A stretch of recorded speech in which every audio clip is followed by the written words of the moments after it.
Mean राशि वालों, आपको अच्छे से पता है कि आपके ऊपर शनि की 7.5 चल रही है, जो आपको वर्ष 2024 में ऐसा कष्ट दिया है जिससे आप एकदम से बौखला गए हैं। अब तक आप उस कष्ट से मतलब वो कष्ट जो आपने झेला है वो आपके आंखों से दूर नहीं हो पा रहा है, दिमाग से दूर नहीं हो पा रहा है। इतना ज़बरदस्त कष्ट, टेंशन, तनाव आपने झेला है। अब ऐसे में मित्रों, आपको करना क्या चाहिए कि आपके आने वाले समय में भी कष्ट ना हो, पीड़ा ना हो। ये सावन का महीना है जो 11 जुलाई से शुरू हो चुका है।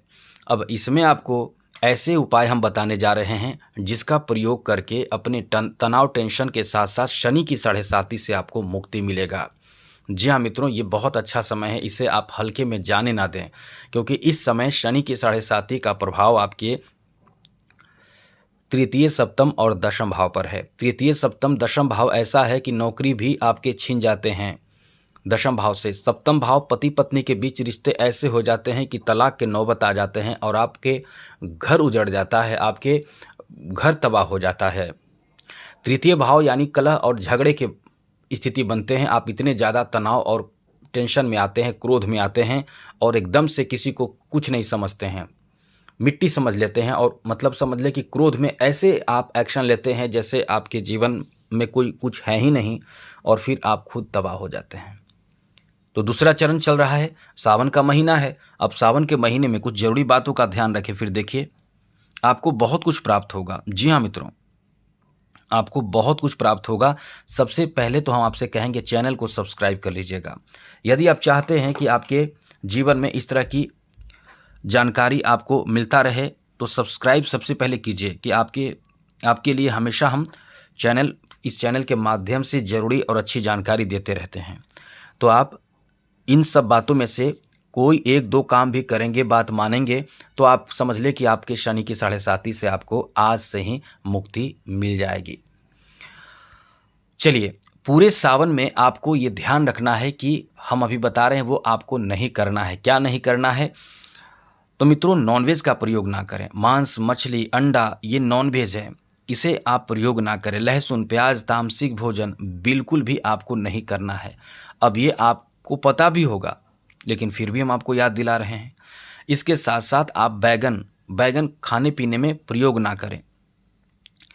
आपको बैगन का प्रयोग नहीं करनी चाहिए। भगवान शिव की पूजा कर रहे हैं तो एक फूल है जिसको प्रयोग कभी नहीं करना चाहिए उनकी पूजा में, और वो फूल का नाम है केतकी।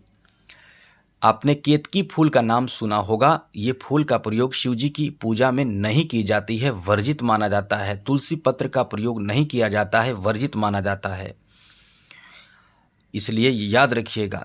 साथ साथ टूटा हुआ अक्षत, आप शिव जी को जब अक्षत चढ़ाते हैं शिव जी की पूजा में तो उठाते हैं चावल, अक्षत बनाते हैं। बहुत पंडित जी को भी हमने देखा है, वो सीधे बनाते हैं, पूजा कर देते हैं। महापाप लगता है इससे। अक्षत का मतलब ही अक्षत होता है जो खंडित नहीं होनी चाहिए, और आप टूटे हुए अक्षत का प्रयोग बिल्कुल भी नहीं करनी चाहिए। आपको ये याद रखना चाहिए, क्योंकि हम नहीं, ये शिव पुराण कहता है। तो आप चुन लें, थोड़ा समय निकालें, आपके घर में कोई भी हो उनसे समझ लें, उनसे अक्षत को अलग करवा लें। फिर आप देखिए कि आपके जीवन में क्या होता है। अच्छे काम का अच्छी तरह से पूजा करें। साथ ही साथ स्कंद पुराण आपको कहता है कि बेलपत्र जरूर चढ़ानी चाहिए, और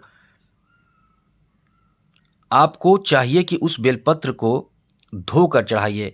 साथ ही साथ शास्त्र के अनुसार जब बेलपत्र चढ़ा रहे हों तो कटा फटा बेलपत्र आपको नहीं चढ़ाना चाहिए।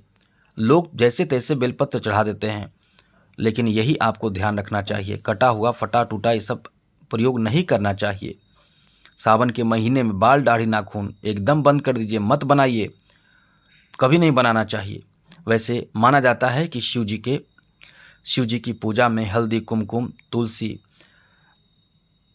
ये सब कार्य मतलब ये सब चीज़ नहीं चढ़ाया जाता है, इसलिए आप ये ध्यान रखिएगा ज़रूर। तेल मालिश आपको सावन के महीने में जब आप व्रत करते हैं, जो भी व्रत करते हैं, जैसे 16 सोमवारी हो या फिर आप सोमवार का व्रत कर रहे हैं, बिल्कुल भी आपको तेल मालिश नहीं करना चाहिए। ये चीज़ आपको ध्यान रखना चाहिए। अब हम आपको बताते हैं, अब आपके ऊपर शनि की 7.5 है तो आपको इससे मुक्ति मिलेगा। ये उपाय करके देखिए। केवल शनि की 7.5 से ही नहीं मित्रों, आपको आप जो चाहेंगे वो होगा, लेकिन चाहत के अनुसार पूजा अच्छे से करें। जैसे नौकरी चाहते हैं, सरकारी नौकरी, वो भी आपको प्राप्त होगा। बहुत लोग संतान चाहते हैं, पुत्र चाहते हैं, वो भी प्राप्त होता है। संतान सुख की प्राप्ति भी शिव जी कराते हैं। रोग से मुक्ति दिलाते हैं, धन दिलाते हैं, मोक्ष दिलाते हैं, धन में वृद्धि कराते हैं, घर में सुख शांति भी आपके आ जाएंगे, शत्रु का नाश होगा, शत्रु पराजित होंगे। साथ ही साथ आप चाहते हैं कि घर बनाना चाहते हैं, शिव जी से प्रार्थना कीजिए। आप धन में वृद्धि चाहते हैं, वाहन सुख चाहते हैं, तो असंभव से असंभव कार्य आपके होंगे, बस ये ध्यान रखें। और सबसे बड़ी बात तो शनि की 7.5 से मुक्ति के लिए आपको शिव जी की आराधना करनी चाहिए, जिसमें से इनमें से 5 में से कोई उपाय जरूर कीजिएगा। सावन महीने में रुद्राभिषेक एक दिन जरूर करवाइए। किसी भी अच्छे ब्राह्मण को बुलाकर अपने घर में करवाएं तो पूरा घर आपका शुद्ध हो जाएगा। घर में नहीं तो मंदिर में करवाइए, लेकिन जरूर करवाइए। कहीं भी परिवार के साथ, परिवार के सभी सदस्य एक साथ होकर रुद्राभिषेक में शामिल जरूर होइए। संभव हो तो ये जरूर कीजिए। और इससे फायदा क्या होगा कि आपके ऊपर जितने भी ग्रह पीड़ाएं हैं, ग्रह जनित पीड़ा आपके दूर होंगे। दूसरी उपाय, जो बड़े उपाय हैं, सोमवार व्रत, जिसे 16 सोमवारी व्रत कहते हैं, वो 16 सोमवारी व्रत भी करें। 16 सोमवारी व्रत में हमने कई बार आपको बताए हैं कि जब व्रत आप विधिवत करेंगे तो भगवान खुश हो जाएंगे, और खुश होने के बाद आपसे परीक्षा लेने के लिए एक बार जरूर आएंगे। जैसे कोई भिखारी के रूप में, एक तरह का कई रूपों में आ सकते हैं, पूजा के ही समय आएंगे, उसी दिन आएंगे। तो आपको कंजूसी नहीं दिखाना चाहिए, दान करना चाहिए, वो दान के लिए आएंगे। तो ये समझ लीजिए, 16 सोमवारी का व्रत आप कोई भी चीज़ लेकर करें, रोग से मुक्ति के लिए, संतान प्राप्ति के लिए, सुख समृद्धि के लिए, नौकरी के लिए, जो चीज़ के लिए करेंगे आप ये नोट कर लीजिए। सावन मतलब 16 सोमवारी पूरे होने के बाद 1 से 1.5 महीने के अंदर आपके वो कार्य पूरे हो जाएंगे। जैसे शादी, विवाह, नौकरी, बिजनेस, जो भी आप चाहेंगे वो पूरा हो जाएगा। आगे सुनिए, सोमवार का व्रत भी कीजिए। सोमवार का व्रत मतलब सावन महीने में जितने सोमवार पड़ते हैं वो सोमवार का व्रत है, वो भी आप करें। उनमें 3 चीज़ हमने बताए, चौथा चीज़ सुन लीजिए क्या करना है। आप पशुपति व्रत कीजिए। पशुपति व्रत में जो लोग करते हैं उनकी मनोकामना निश्चित रूप से पूर्ण होते हैं। विधिवत करें, नियम से करें। हम विस्तार से चर्चा करेंगे तो वीडियो बहुत लंबी हो जाएगी। और जिनको बहुत कष्ट है, बहुत बीमारी है, लाइलाज बीमारी है, बहुत कष्ट है, बहुत ज़्यादा आपको लगता है कि शनि की 7.5 से बहुत बर्बाद हो रहे हैं, बहुत तरह की परेशानी, आपको डर है, कुछ पैसा लगवाइए और किसी भी ब्राह्मण से महामृत्युंजय मंत्र करवा लीजिए। देखिए आपके जीवन में कैसे सब कुछ ठीक होने लगता है। एक तरह का कवच के रूप में ये काम करेगा, जो आपके जीवन में सब कुछ बेहतर कर देगा। और एक चीज़ सुन लीजिए, यदि आपको लगता है कि बहुत कष्ट वाली बात है, किसी के पास समय कम है, व्यापार है, बिजनेस है या फिर नौकरी है, समय कम है, लेकिन फिर भी आपको समय निकालकर थोड़ा सा एक काम कर सकते हैं। यदि आप कुछ नहीं कर सकते हैं तो आप अपने घर में ही किस बालकनी में यदि कोई पौधा लगा हो तो उस पौधे में मिट्टी हो, मिट्टी से शिवलिंग बनाकर एकदम श्रद्धा से जलाभिषेक कर दीजिए। बस इतना तो कम से कम कर सकते हैं डेली, ये भी कीजिए। और थोड़ा सा गुड़ डालकर कीजिए तो बहुत अच्छी बात है। और यदि आप चाहते हैं थोड़ा सा और कुछ करना तो आप पंचामृत बनाकर शिव जी को अभिषेक कीजिए।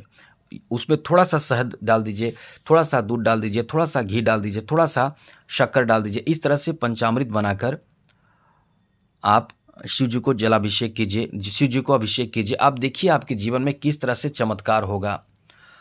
यदि आप महिला हैं, फीमेल हैं, शादीशुदा हैं, चाहते हैं कि आपके और आपके पति के बीच बहुत अच्छे रिश्ते रहें, तो आप चूड़ियाँ दान करें। कम से कम 5 विवाहित लोगों को चूड़ी दान करें। और हो सके तो साड़ी कपड़े भी दान कर सकते हैं। जैसे आपके जो अपने परिवार के सदस्य हों, जैसे आपकी सास हो, आपकी बहू हो, आपकी बुआ हो, ननद हो, बहन हो, जिनको भी आप 5 को, कम से कम 5 शादीशुदा फीमेल को आप इस तरह की चीज़ों को दान करें। दान करने का मतलब उन्हें पहनाइए प्यार से कि आज ये पहनिए, मैंने आपके लिए ये लाया है।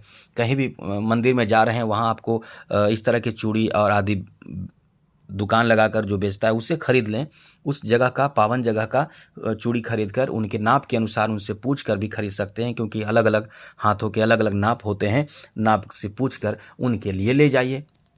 फिर देखिए क्या होता है आपके जीवन में, एकदम से जिसे कह सकते हैं सौभाग्यशाली आप बने रहेंगे। ये काम करें। और बेलपत्र मंगवाइए जरूर। बेलपत्र पर राम राम लिखकर आप शिव जी को चढ़ाइए। तो ये सब कीजिए, आपके ऊपर शनि की 7.5 का कोई भी ग्रह आपको प्रभावित नहीं करेगा। समय का फायदा उठाइए। चैनल को सब्सक्राइब रखिए। आज के लिए इतना ही। वीडियो अच्छी लगी हो तो कमेंट बॉक्स में ओम नमः शिवाय जरूर लिखिएगा। जय माता दी, राधे कृष्णा, ओम नमः शिवाय।